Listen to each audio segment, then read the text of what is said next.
What up, y'all? Tina here, man. This is gonna be a good, healthy Marvel video. We're gonna talk about some X-Men news, some updates on Doomsday, the Marvel Zombies trailer, plus a lot more. Let's get into it. I talk movies and Marvel, TV shows, rumors, money, and drama. Game of Thrones, universe, and rice too. Vampires, horror, I got you. Subscribe to my page, come roll with me. If you like movies, follow, she dreads me. Movies, follow, she dreads me. She dreads me. All right, first, let's knock out some little quick updates and random news before we get into the meat of the video. So Mike Colter as Luke Cage is supposed to return in Daredevil Season 2. That's pretty cool. I'm glad to see Luke Cage is coming back to the screen. Mark Ruffalo just recently did an interview and he stated that he's excited that the Hulk is going to be pairing up with the Punisher in Spider-Man Brand New Day. This is his quote talking about the Punisher, John Berthal. He says, he plays that character like nobody else. I'm really excited to meet him. I've never met him. Now, Mark Ruffalo says he hasn't read the script yet. He doesn't know what the movie is about. I don't believe him. He's definitely read that script. Mark is a professional actor who's been in this business for years. I'm sure he's read that script so he can be prepared when he hits the set. He'll probably start filming very soon. It was reports that he started filming weeks ago. I don't know if that's true because the very next day that those reports came out, we saw him on the red carpet. So I don't think he started filming yet, but if he hasn't, he's about to get busy really soon. Chris Hemsworth was asked if there was going to be a Thor 5 movie, and he stated, I don't know. We'll see where Avengers Doomsday goes. We're sort of unpacking all of that as we speak and figure out where each of these characters go. Now, in my opinion, I do think Thor needs a final send-off. I don't know if it's going to be in Doomsday, Secret Wars, or Thor 5, but it's time to let some of these OGs go, okay? We can let them go. Like, Chris, go to DC, go somewhere else. Now, mind you, I love Chris Hemsworth as Thor, but we've already gotten 4 chapters of Thor by himself. I think it's enough, man. I think we've Thored out. Let's go ahead and give him his final send-off, all right? I don't know if that's Thor 5, if that's Secret Wars, but we need to wrap Chris Hemsworth and Thor on up out of here and let him move on to greener pasture, okay? All right, let's talk about some Doomsday news. We just received some news that Letitia Wright stated she just wrapped filming Avengers Doomsday. Keywords, always pay attention to what people are saying. She stated, I just wrapped Doomsday. Didn't they tell us that they were filming Doomsday and Secret Wars back to back? That obviously didn't work out as planned because she said, I just finished Doomsday. She didn't say I just finished both movies. So, How did the suit fit this time? it fit really nice. It looks really special. Is it changed up? A little bit. It looks great. Tom Holland is sharing everything at the moment. I'm excited for everyone to see Shuri as the Black Panther again. But she's wrapped up. She's done. She'll be reprising her role as Black Panther. We've seen set photos of her at the TVA, so we know for sure that Shuri will be coming back as Black Panther. What kind of Black Panther are we about to get from Shuri? Is she still going to have the spirit of Killmonger in her? Or is she going to be noble like her brother? Are you going to be noble like your brother? Or take care of business? Like me. Ryan Reynolds says he has not set foot on the Doomsday set. Now, a couple weeks ago, we heard that Deadpool was going to be in Doomsday. Then Deadline of Variety came out and said, no, false flag, he's not going to be in it. So we don't know if he's going to be in this movie or not. I could care less. I'm not a big Deadpool fan. Like, who cares? If he shows up, cool. If he doesn't, great. Do y'all think Deadpool should be in this Doomsday movie? We also got some news this week that Loki was filming some scenes with Steve Rogers and Peggy at their house. So, of course, that means Chris Evans has started filming. The rumor is he's living his life back in the 50s, and Dr. Doom is mad because when Steve goes back in time and stays there with Peggy, that event is rumored to have caused an incursion, and that incursion causes Dr. Doom to lose his family, and that's why he got beef with Steve Rogers. RDJ and Chris Evans back at it again. How creative, Russos. I don't know if this rumor is true. It just really doesn't make sense. Like, Steve Rogers going back in time caused an incursion for Dr. Doom to lose his family. We've always been of the belief that Dr. Doom is from the 828 where the Fantastic Four came from. So I don't know how true this rumor is. It sounds a little weird,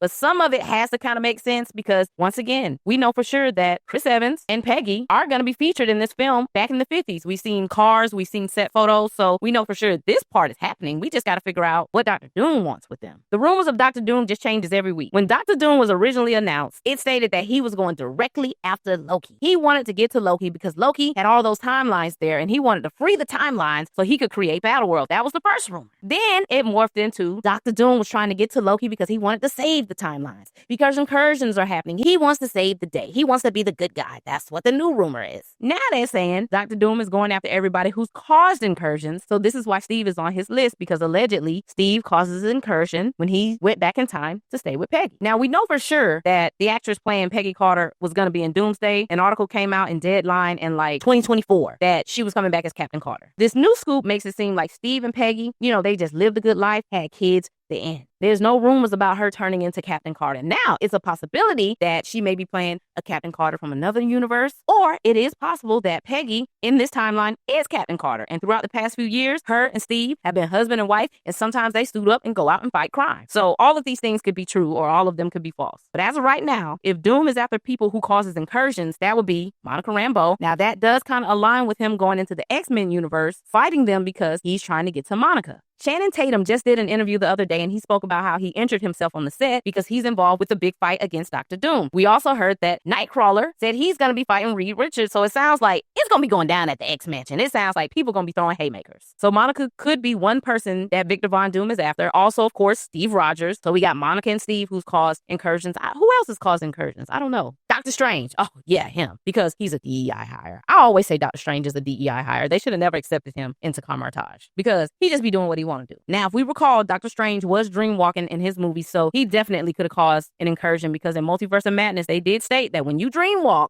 that can cause an incursion. And we do know at the end of that movie, Clea pops up and was like, hey, bro, come with me. You causing problems out here. Now, there was other rumors that Doctor Strange was going to be on Doctor Doom's side. And the theory is maybe Doom went after Doctor Strange and was like, yo, you caused an incursion and I got to kill you, or you can join forces with me and help us save the world. And that could be how Doctor Strange and Doctor Doom actually team up. This also happened in the Secret Wars comics, if I remember correctly. It also aligns with the concept art that leaked as well. Wanda is another person who could be on the list of people who's caused incursions, but we don't know for sure or not if Elizabeth Olsen is coming back. I think whatever you have to pay Lizzie to get her into this movie, to get her into that Scarlet Witch suit, I think you got to pay her. I think they have to get her back for both of these movies. She's a fan favorite. She's powerful. People love her. Bob Iger, cut Lizzie a check, man. Or RDJ, take a pay cut. Give $5 million of your money to Lizzie so we can get her salary bumped up to like $15 million or something. Come on, man. We got to figure out a way to get Elizabeth Olsen in this movie. But yeah, man, that's the latest of the Doomsday rumors. Doom is going after everybody who's causing incursion. Next up, let's talk about some X-Men news. Now, this is an article coming from Deadline with Kevin Feige speaking on the X-Men. He says, and I quote, "It's official. Jake Schreier is doing X-Men for us, and we're lucky to have him.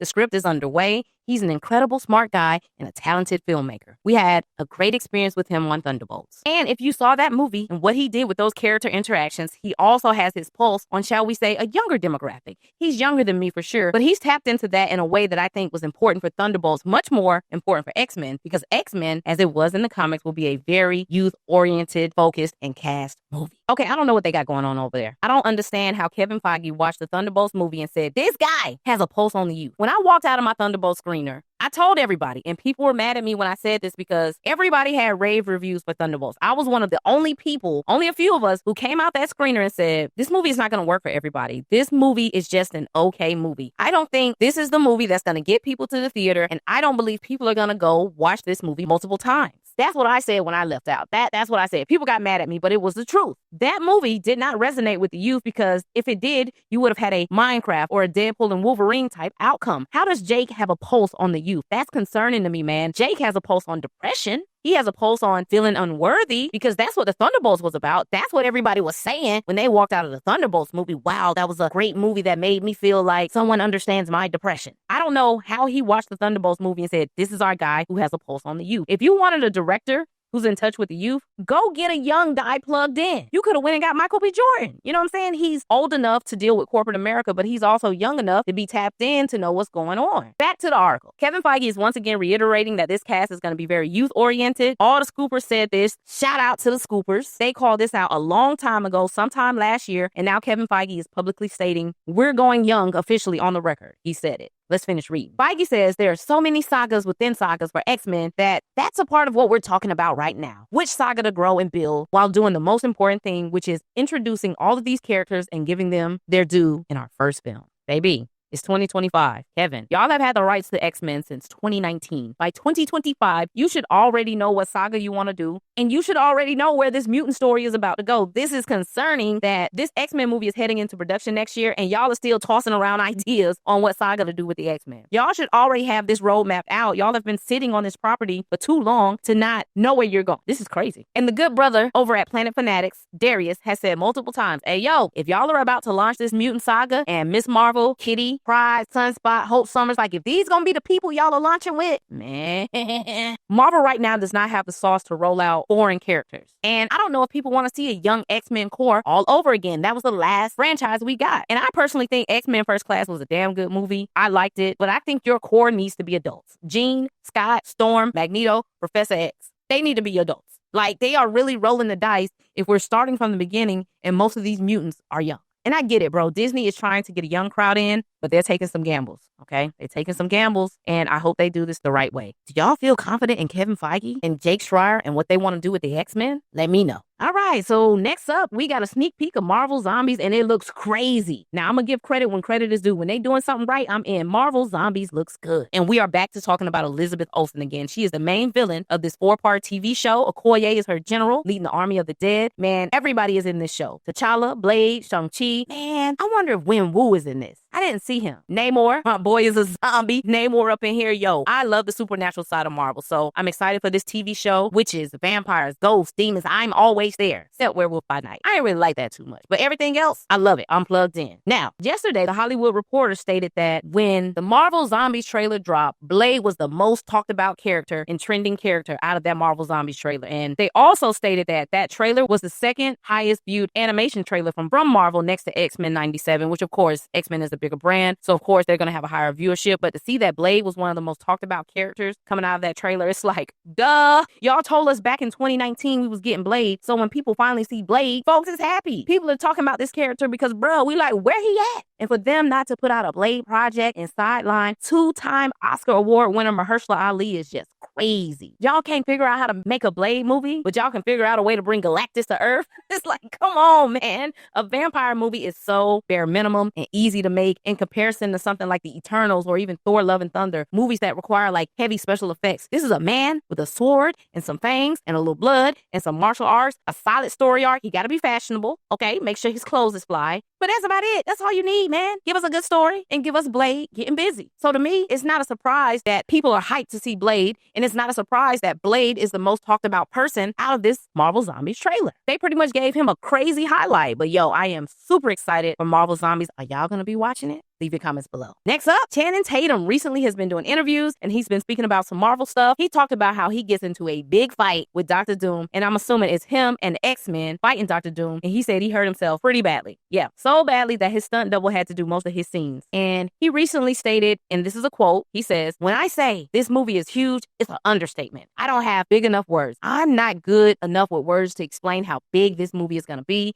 It's going to blow people's minds." Now, he also talked about how the Russos is going to have him be a little bit more serious in his Gambit role. I don't know if they're taking away his Cajun accent or not, because he did say something in the article like the Russo said, you know, we're going to do it a little bit less Cajun. I did feel like his accent in Deadpool was a little over exaggerated, maybe on purpose to be comedic. So I don't know if the Russos are saying, hey, we're taking it away completely, or if they're just asking him to tone it down a little bit. I do think there needs to be an accent there. We got to know that Gambit is from the Bayou. Okay, y'all can't take the accent away totally, but hopefully we get some cool scenes with Gambit. He also talked about how back in the day he auditioned for Thor, but he didn't really want that role. And he also said he almost skipped out on coming back as Gambit in Doomsday because the scheduling was like conflicting with his daughter's school schedule and he was unsure, but sounds like they worked everything out and got it squared away. He also said that he is very thankful to Ryan Reynolds, who gave him the opportunity to play Gambit in Deadpool and Wolverine. He stated, and I quote, "My buddy Ryan, I'll forever be grateful. If his kids ever needed a kidney, I'd give it. He takes care of his people. I'll always be there for him." He also said he doesn't know for sure if Ryan Reynolds is going to be in the movie because he says Ryan Reynolds got like 50-11 jobs. So I'm happy that Channing Tatum is getting the chance to play Gambit, considering he's always wanted to play this role and he seems excited about it. But don't get too comfortable playing Gambit, okay? When the new X-Men come in, they don't need to bring him over. We need to be resetting. And y'all know I'm cool with race swaps. I think they should make Gambit Creole. Yeah. I want to see a Creole Gambit from New Orleans, 9th Ward. But yo, man, thank y'all for hanging out with me. If you made it to the end of this video, leave your comments below about everything that we talked about. I always appreciate the feedback and I like to dialogue with y'all in the comment section, but thanks for hanging out with me. Peace.